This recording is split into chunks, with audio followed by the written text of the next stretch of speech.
perfectly crispy skin, juicy and tender meat, ready in about half the time? Yep, and it's all thanks to the simple method of spatchcocking the chicken first and then layering on the garlic herb butter love. And in case you didn't already know, spatchcocking simply refers to the method of removing the breastbone so the bird can lay flat while cooking. To do this, place a 3 to 4 pound whole chicken on a cutting board with the breast facing downwards and the spine upwards. In order to easily cut through the ribs and the skin, you're going to need a pair of kitchen shears. If you don't already have some, you can normally find them in most grocery stores or purchase them online. I'll be sure to link to the pair that I'm using here today. Using the shears, cut along both sides of the spine across the length of the bird. Try to stay as close as possible to the backbone to avoid cutting too much into the ribs and meat. Flip the chicken over and lay it flat on the cutting board. Press down with the heels of your hands to crack the ribs and flatten the bird.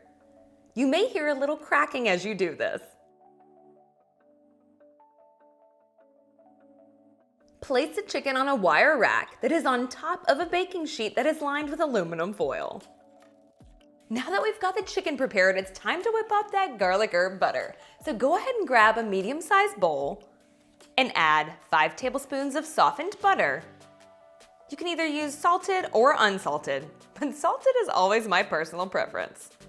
2 tablespoons of avocado or olive oil, 1 tablespoon of freshly squeezed lemon juice, 1 teaspoon of lemon zest, 1/4 teaspoon of paprika, 2 cloves of finely minced garlic, 1 teaspoon each of finely chopped thyme, and finely chopped fresh rosemary, and 3/4 teaspoon of salt.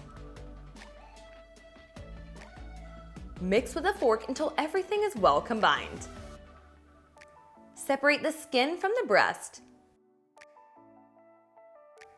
and place half of the garlic herb butter underneath it. Melt the remaining half of the garlic herb butter in the microwave. And then use a pastry brush to spread it over the skin.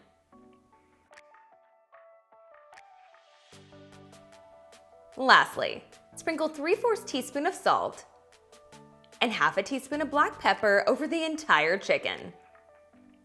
Bake it in a preheated 425-degree oven for 40 to 50 minutes, depending on the size, or until the internal temperature reaches 165 degrees. Let it rest for 10 minutes before slicing and serving, so all of those delicious juices get locked in.